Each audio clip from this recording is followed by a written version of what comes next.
Welcome to DeSoto Parish. Y'all come along as we learn about your history and my history and what DeSoto Parish is. All right, good morning. Good morning. I'm here with Miss Charlotte Kanotek, Correct. and this is Huel Jones, and we're talking about DeSoto Parish. What are you doing? One of my favorites. I am the executive director of tourism in DeSoto Parish, and I just kind of promote the parish, not necessarily tourism. We promote the restaurants, some businesses, retail businesses, a little bit of everything. My job is never the same every day. Sometimes it's attending police jury meetings. Sometimes it's working with different nonprofits that throw the fairs and festivals that we all enjoy on the weekends. It's never the same. So I found out we're both fifth generation DeSoto Parish residents. Correct. So I don't know about you, but I came to Screamerville, or my family did. Right. Screamerville is where? Screamerville is what down 3015. If you're coming north from Mansfield, you turn left there, and if you're coming south, you turn right on 3015 in Green Cane. That was probably one of the older settlements in DeSoto Parish history. So we know that in terms of Screamerville, and shortly before and shortly after the Louisiana Purchase, there was another place, we're not sure exactly where it was, that was called Cowpens. Cowpens. And then Bayou Pierre, or as Dad always taught me, By Pier, was another one of the big parts of our history as the first part of the parish in terms of settlers here. Right, Marcel DeSoto. And so there's a lot of confusion about how is DeSoto named after Marcel DeSoto or Ferdinand DeSoto, I believe. Whatever. I can't remember my explorers I personally think it was named after Marcel DeSoto because of his involvement with Natchitoches and bringing settlers into the Bayou Pierre area there.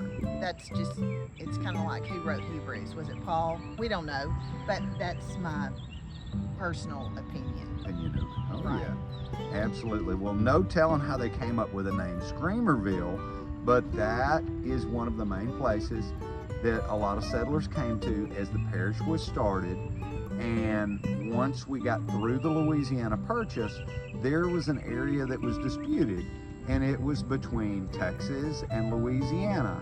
And it took several years to iron all of that out, and that's where we are today in DeSoto Parish. North of us and south of us for a good bit is a place called No Man's Land. Correct. And we're at the top of No Man's Land, and it goes all the way to Lake Charles and down in that area, all the way to the Gulf.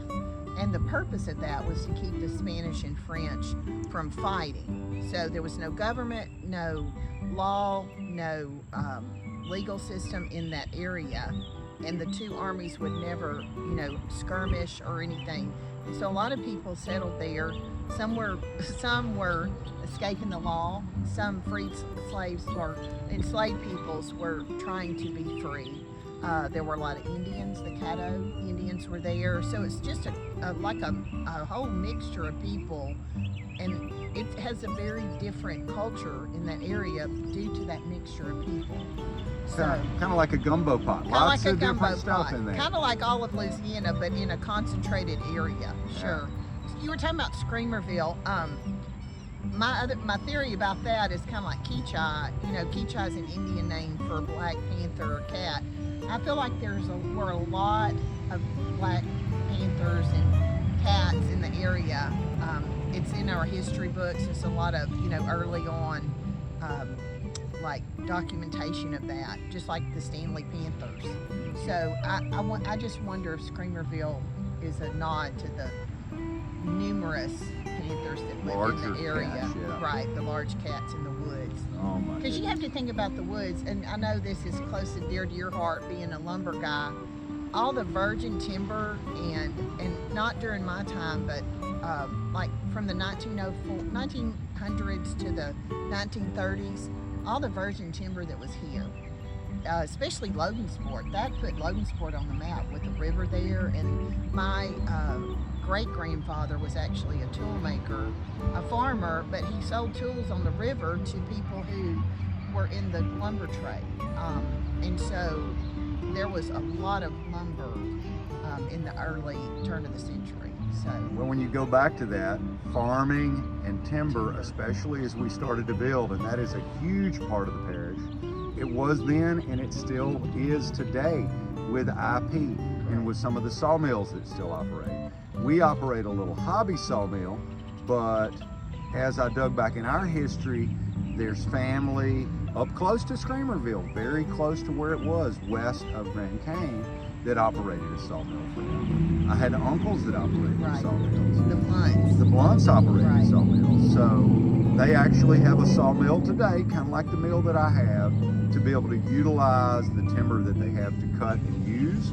And it's a really neat part of our history. But you look at the farming and you look at the timber industry, that was part of our very first history. Right. Today we're here in front of the courthouse that was built in 1911, and just about a block over from us is the old courthouse. Tell us a little bit about it.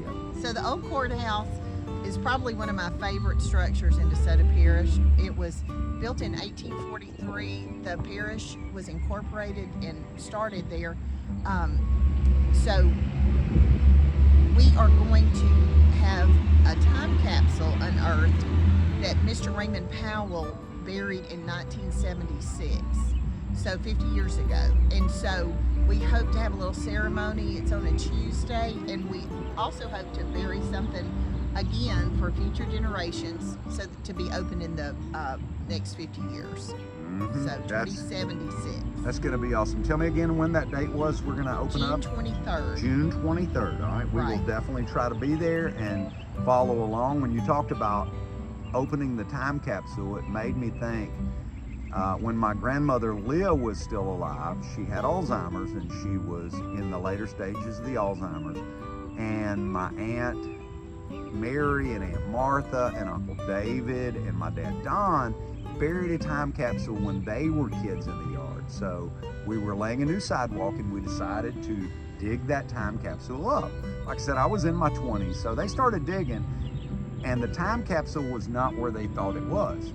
There were holes all over the yard. And a day or two later, we found the time capsule over by a sycamore tree. And, you know, we just knew that it was going to be loaded with valuable information, important pictures, treasure that was worth a whole lot. There were a couple of pennies, maybe a nickel. There were some little army men in there, and there was a note. And my Aunt Mary had written the note, and it said, "We were fools when we put this here, and you'll be a fool when you find it." So we're gonna hope nobody put that in the time capsule, but we're excited about that. And we're excited about talking about how the parish was formed and what happened, the families that lived here, the industries that were here, from the beginning to today with the solar going in DeSoto Parish. If you think about it, a lot of times we all have different walks in our life, and if you think about the people in DeSoto Parish, there are the industry leaders, there are the farmers, there are the business owners, but with those businesses, there are all the rest of us that work at those businesses and make our living there. Correct. And everything, good and bad, that has happened in DeSoto Parish affects everyone. And the same will be true with the solar, just as it was with the natural gas drilling, just as it was with Dolly Hills and the lignite, and the power that created for the parish and the income that brought to all the citizens of the parish. We all benefit from that, from the roads, from the to jobs, schools, yes, infrastructure. from the infrastructure. The taxes create the infrastructure that we can continue to improve our lives. I believe I heard the teachers in DeSoto Parish get paid more than anywhere else in the state. I believe that. Haynesville Shell, helped that along, but it also the quality of the schools. That's why we have had such an influx. So that's exciting. It is. That brings in new people, and new is not something to be feared. It's something to embrace. But we also want those newcomers to have this history too, because where you came from, it kind of determines where you're going to. So it definitely does. You need to understand your history. Oh my goodness. Not to repeat past failures, but to embrace change and to improve on the past. Right. We're excited about that. We're going to be working on that every Saturday.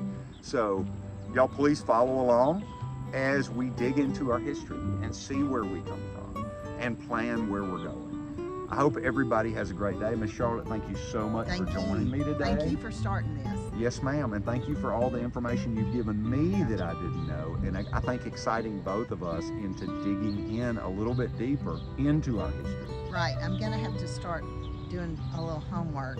Hill's got me some challenges now. Thank you, everyone. Y'all have a great day.